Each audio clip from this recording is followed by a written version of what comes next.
Familiar with much of director Ben Wheatley's body of work, which includes films like Kill List, Sightseers, A Field in England, and High Rise, I should have known what kind of film I was in for with Free Fire. The director has shown with each of his films that he really has no interest at all in telling stories in narrative and cinematic vocabulary, other than what is uniquely and distinctly his own. And what is narratively and distinctly his own is, for lack of a better word, rather bizarre, and I do mean that in the best possible way. The problem is, his films also cost money to make, and the studios that provide those finances obviously hope to make that money back, and then some. As such, regardless of what the final film may or may not be, they will logically put together a marketing campaign that appeals to as many viewers as possible.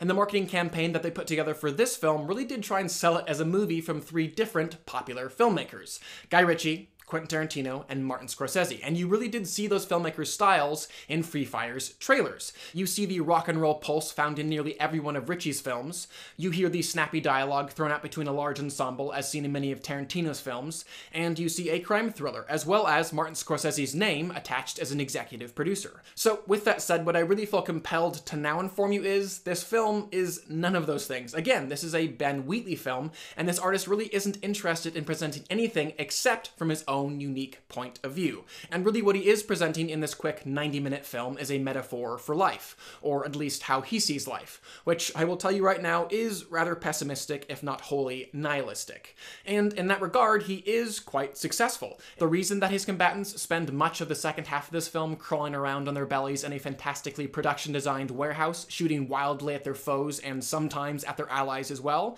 is because that's how Ben Wheatley views most of human existence. Difficult, dirty, combative, and very undignified. The reason that this film doesn't have a propulsive rock and roll beat is because Wheatley doesn't find life to be that propulsive rock and roll or all that exciting. In fact, most of the time, it's just drudgery.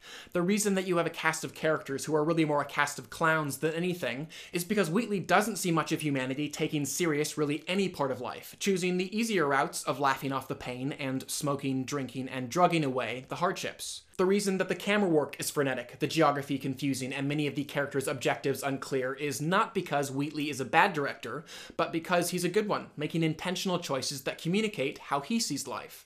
And the way that he chooses to end the film and conclude many of the characters' journeys really says much about how satisfying, or rather unsatisfying, he believes many of our lives' journeys will ultimately be. So does this all add up to a good film or a bad film? Well, I certainly think there's a lot more good here, and much more intentionality and thought presented than most viewers are willing to assess.